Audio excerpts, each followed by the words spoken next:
Servus beieinander, willkommen zurück bei mir im Bayerischen Outback. Ja, es ist soweit. Ich mache mal wieder ein kleines Survival-Ausrüstungs-Tour-Video, weil ich diese KI-generierten, lieblos gemachten Survival, nimm 7 Dinge mit oder die 7 Sachen, die dich am Leben halten oder dieser ganze Schwachsinn, die Hunderttausende von Klicks kriegen, die in alle Sprachen übersetzt werden und die eigentlich nur Müll verzählen von irgendeinem kleinen Stubenhocker, der wahrscheinlich noch nicht einmal irgendwann einmal draußen war.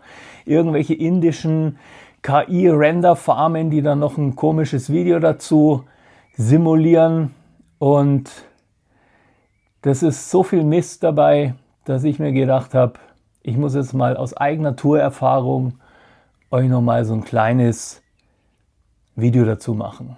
Ein Gear-Video. Die alten Hasen, die kennen das wahrscheinlich alle schon, die ganzen Neuen, die da neu dazugekommen sind und Spaß am Survival und am Draußensein haben. Gott sei Dank nicht nur daheim sitzen und sich diesen ganzen Mist anhören, mit dem man da so vollgetrichtert wird.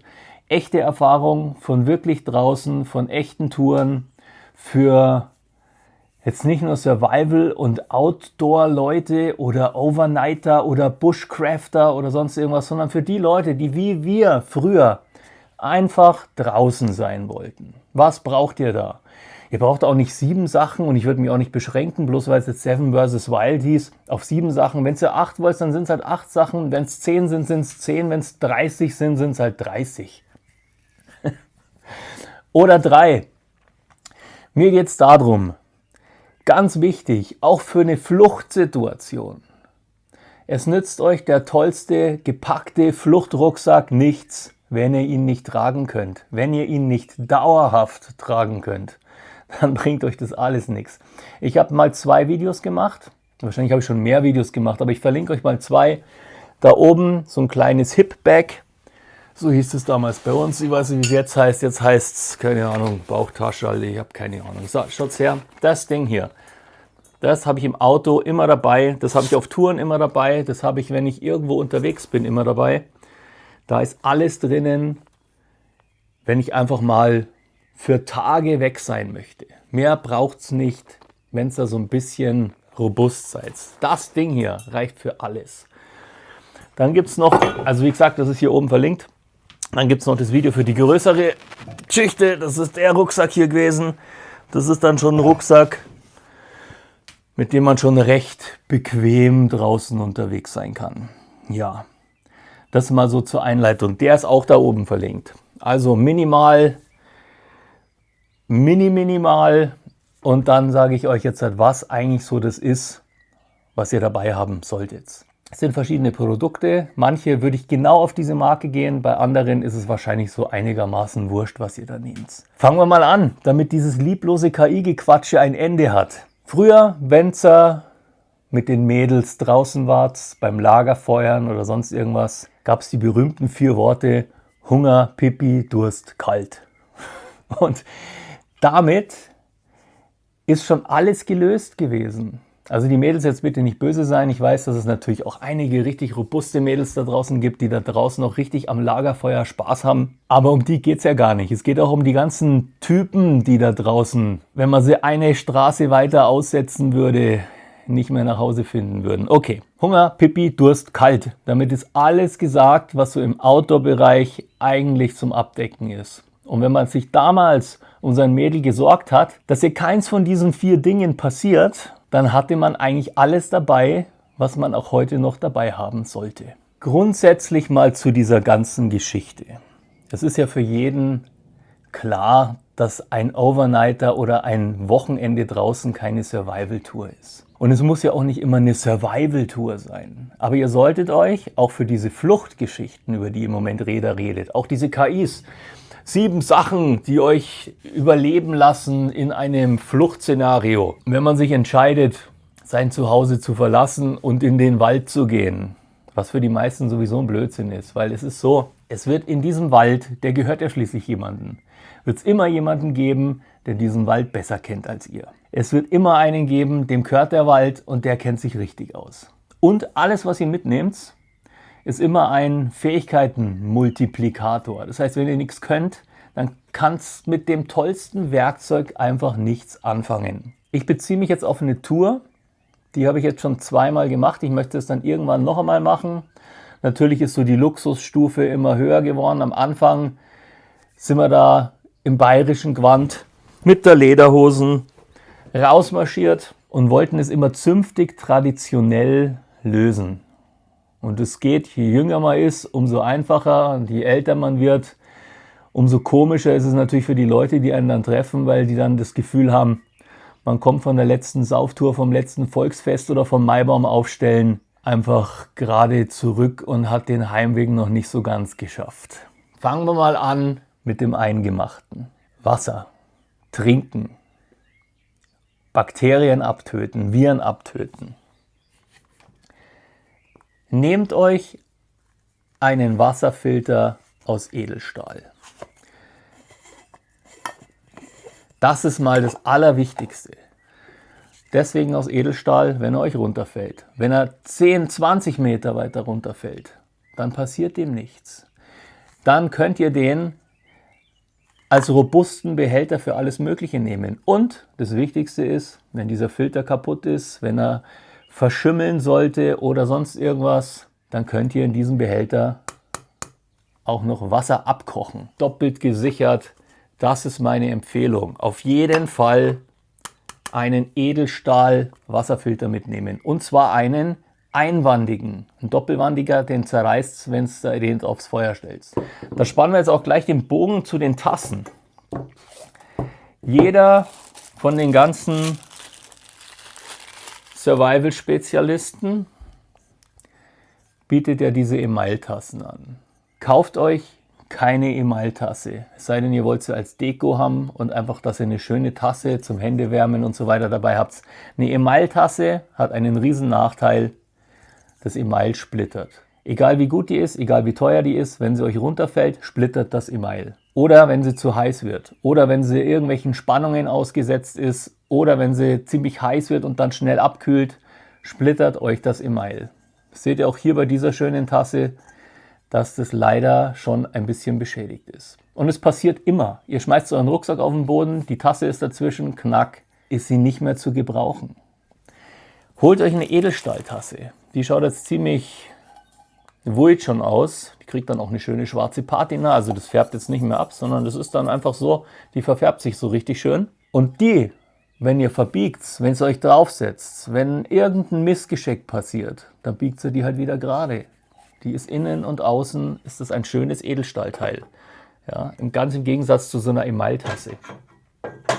Das mal zu dieser Tasse- und Abkochgeschichte. Wasser ist schwer, wenn man was findet, kocht es ab, filtert es, dann hat es auch noch einen angenehmen Geschmack.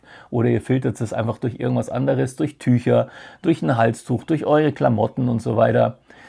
Das ist die Basis, dass man was zum Trinken hat. Klamotten und so, klar, man kann das alles ergänzen. Es müssen nicht 7 Sachen sein. Ich habe ja gesagt, es können auch 9 sagen, es können auch nur 3 Sachen. Es muss das sein, was ihr tragen könnt. Und zwar bequem tragen könnt. Zieht einfach was Schönes an, was funktional ist. Das muss dann jeder mal testen. Ihr müsst euch realistische Szenarien überlegen und diese realistischen Szenarien, die lebt ihr dann einfach. Gut, zu der Tour, die ich jetzt als Basis nehme, wo ich das erste Mal mit der Lederhose marschiert bin. Das ist vom Forkensee zum Tiesenjoch, also die Fundstelle vom Ötzi. Es sind insgesamt 210 Kilometer und es sind 1500 Höhenmeter. Und natürlich dann auch wieder, nein, nicht 1500, 10.500 Höhenmeter sind es. Und natürlich auch 10.500 Höhenmeter wieder zurück, also rauf, runter, rauf, runter, rauf, runter. Das ist eine richtig schöne Tour, 9 Tage, 9 Übernachtungen und da merkt ihr ganz genau, was ihr dabei haben müsst und was einfach zu schwer ist. Weil man da viel schleppt und natürlich auch ein bisschen was zum Essen mitnehmen muss, weil man kann ja nicht jagen oder man darf ja nicht jagen und man darf ja auch nicht angeln und man darf ja auch nicht irgendwas anderes da sich aus der Natur holen. Dann muss man halt auch ein bisschen was zum Essen dabei haben. Wir waren jetzt bei Punkt 1. Punkt 2. Tarp oder Poncho. Ein schönes, robustes Tarp. Ihr müsst es auch vorher alles testen, weil es bringt nichts, wenn ihr das alles schön in euren Rucksack stopft und es noch nie offen hattet, das vielleicht total kaputt ist oder schon aufgelöst oder verschmolzen, weil es so heiß geworden ist, sondern ihr müsst eure Sachen pflegen und kennen. Eins meiner Lieblingstabs. Das allercoolste Tab, aber das ist halt einfach nicht mehr so einfach, dass ihr das bekommt. Das ist das britische Militärtab. Mir fällt jetzt leider der Name nicht ein, wie das heißt. Es ist ein bisschen klein, das ist ein Mann, das ist gewöhnungsbedürftig. Ich habe da mal ein Video darüber gemacht, das verlinke ich euch auch da oben. Ja, komme ich jetzt nicht drauf. Das ist mein Lieblingstab, das robusteste Teil überhaupt. Das hier ist noch eins, was ihr euch überall kaufen könnt. Dann einen Ripstop Poncho.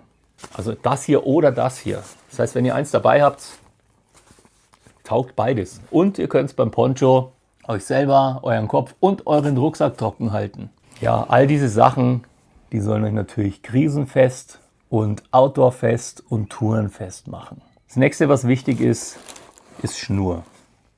Gerade bei der Schnur gibt es ganz viele Sachen. Meistens kommt man auf Paracord zurück. Was auch ein ganz tolles Teil ist, ich habe es jetzt leider nicht da, weil ich das immer nur aus meinem Keller hole und in meinen Rucksack packe, damit es da nicht drinnen sich auflöst oder schmilzt. Also nicht auflöst, sondern dass es halt verpappt und schmilzt. Das ist eine Bankline. Das ist eine gewachste oder beziehungsweise mit einer Teeroberfläche beschichtete Schnur.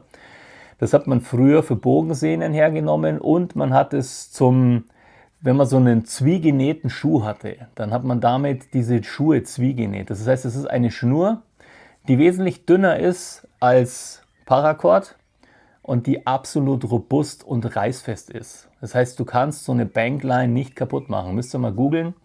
Meistens ist sie schwarz, klar, TR ist immer schwarz. Das Volumen hier, das sind jetzt, glaube ich, so, lass mich lügen, 20 Meter, 30 Meter.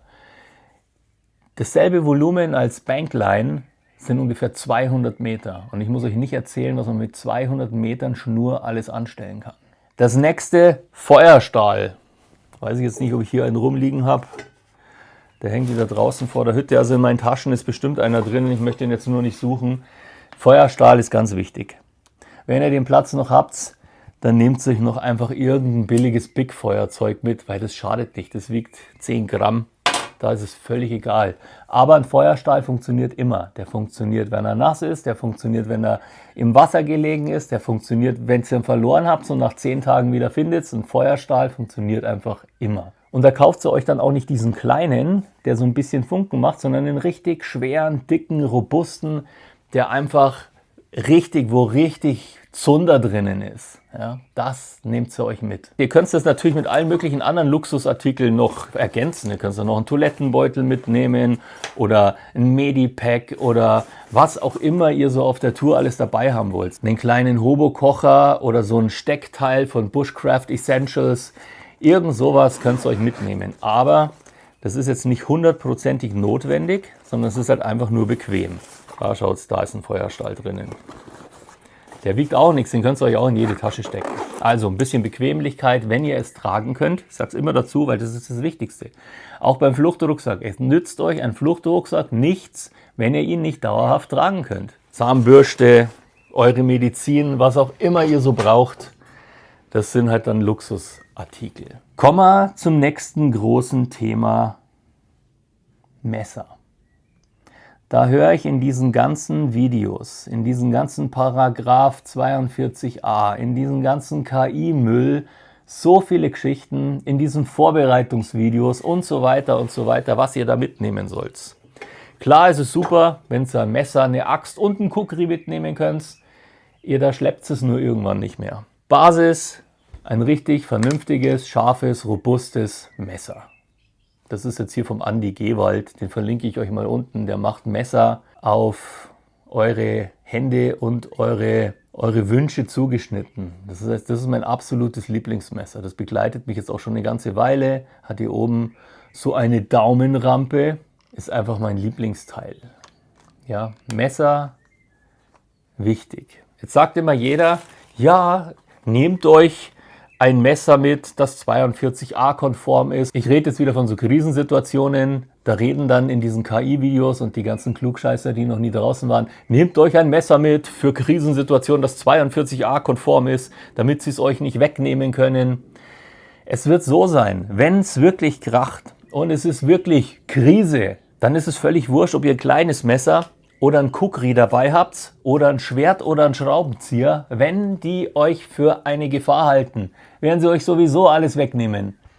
Und wenn es euch nicht verteidigen kann, dann wird euch jemand anders das alles wegnehmen. Ja, deswegen ist es völlig egal, ob jetzt das Messer, das ihr für euren Krisenrucksack, Survival-Überlebensrucksack packt, ob das 42A-konform ist.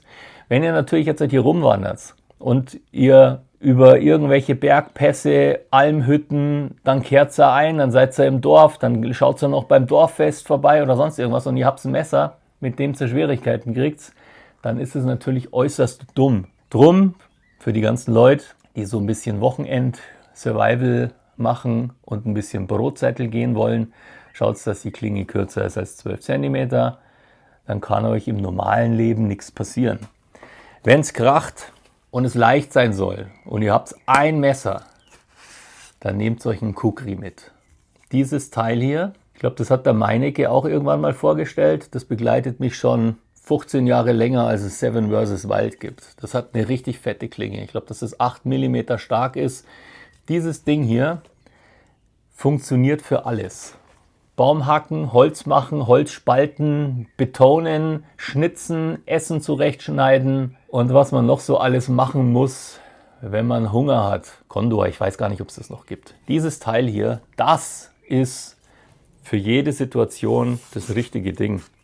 Das würde ich, wenn ich nur eine Blankwaffe mitnehmen dürfte, dann würde ich dieses Kukri mitnehmen. Und zwar genau dieses. Nicht das mit der Plastikhülle, nicht das mit dem Plastikgriff, nicht die Nachfolger Military Wild Tactical Edition, sondern genau das hier mit der Lederscheide, mit dem Holzgriff und mit der 8 mm Klinge. Das wäre meine Empfehlung, wenn es um die Blankwaffe geht. Kommen wir zu kleineren Sachen.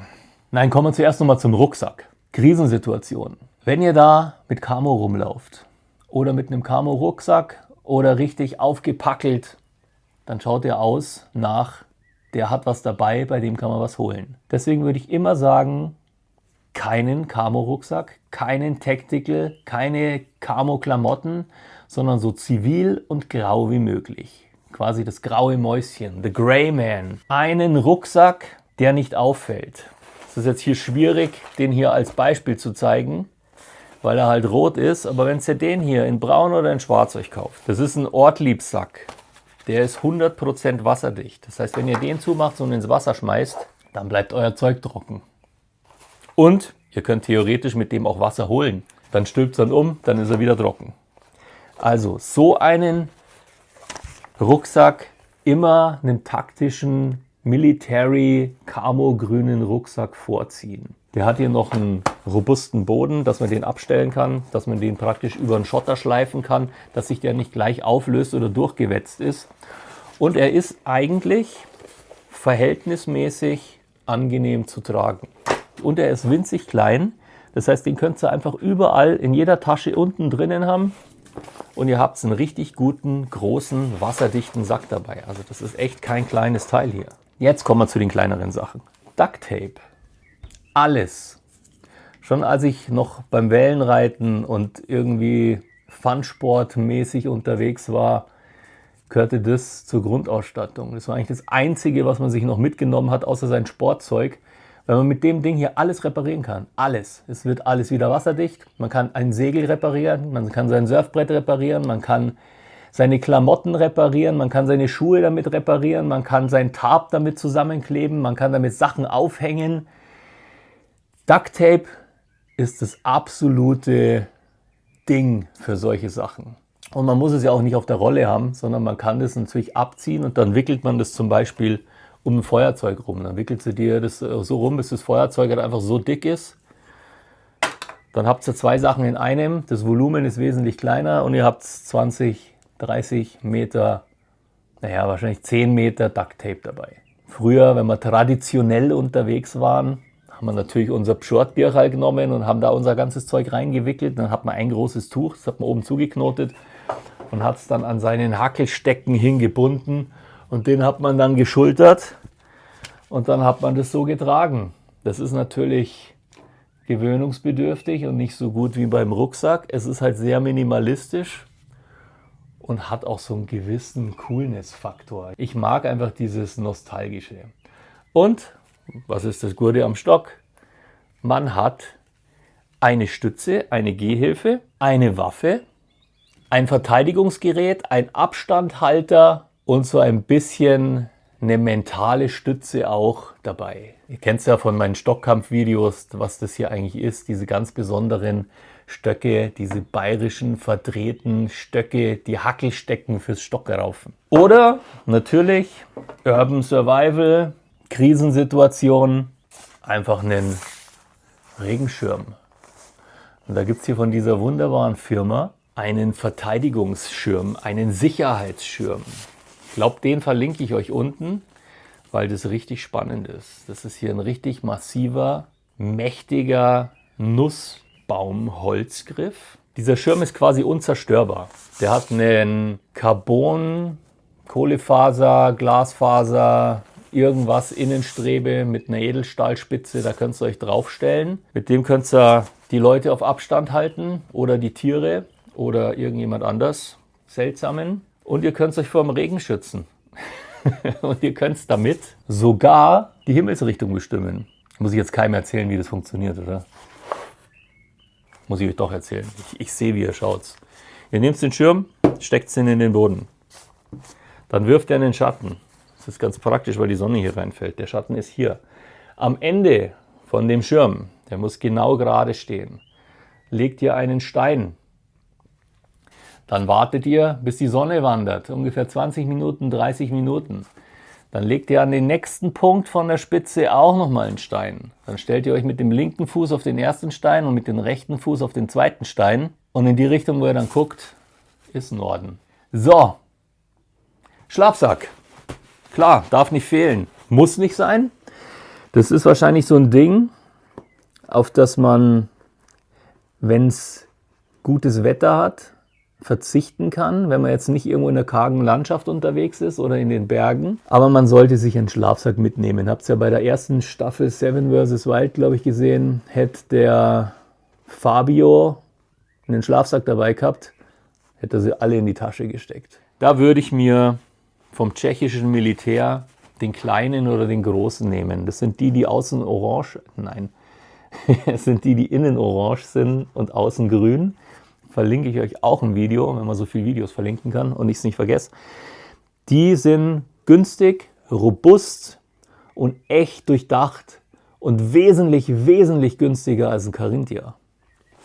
Nur so ein Tipp am Rande. Und dann zum Schluss noch eine Geschichte, die ich echt zu schätzen weiß, was man früher immer dabei hatte und wofür der Thomas Gast ziemlich ausgelacht worden ist, aber vielleicht auch aus dem Grund, weil er sich sein eigenes Feuerholz mit in den Wald genommen hat. Das weiß ich nicht, ob das damit was zu tun hat.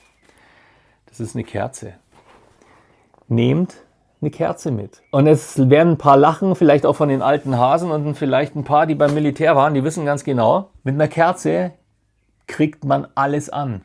Die Kerze, die brennt so lange, dass sie sogar richtig nassen, feuchten Zunder, richtig nasse kleine Stöckchen, dass ihr alles damit zum Brennen bringt. Das heißt, sie steht da unten, da baut sie euer Zeug auf, das nasse Zeug, das legt sie hier drüber und irgendwann ist das Zeug so trocken, dass es anfängt zu brennen. Und ihr habt Zeit mit einer Kerze. Diese Kerze hier, glaube ich habe deswegen diesen Zettel aufgehoben. Wichtig ist natürlich, tropft nicht und so weiter. Da steht die Brenndauer. Diese Kerze brennt 49 Stunden. Wisst ihr, wie viele Funken ihr schlagen müsst, dass ihr 49 Stunden mit Funkenschlagen füllen könnt? Und diese Kerze kostet 2,50 € und man kann mit dem Wachs noch 1000 andere Sachen machen. Ich möchte jetzt nicht auf alles eingehen, aber mit Wachs kann man Sachen abdichten, mit Wachs kann man sich relativ vernünftige Ohrenstöpsel machen, mit Wachs kann man sich Grillanzünder, Feueranzünder aus Pappe machen und man kann sogar, müsst ihr halt drauf schauen, was für ein Paraffin das ist, wenn ihr trockene Lippen habt, trockene Finger oder sonst irgendwas, dann ist so ein Wachskerzending auch gar nicht mal so schlecht. Das war jetzt mal jenseits von diesem ganzen KI-Gelaber, mit dem ihr da überschwemmt und zugeschüttet werdet, mal wieder ein echtes Video mit Gesicht und Live-Stimme. Und ich hoffe, ihr werdet da so ein paar Sachen mit nach Hause nehmen Und jeder hat ein bisschen was gelernt. Die neuen Hasen, die alten Hasen, die hässlichen Hasen und die hübschen Hasen sind vielleicht alle ein Stückchen weiter. Ich hoffe, ich konnte euch ein bisschen weiterhelfen. Ich hoffe, ihr habt das Video durchgehalten bis zum Schluss und ich wünsche euch ein wunderschönes Wochenende. Macht's es gut, lasst euch nicht nerven. Pfiat euch.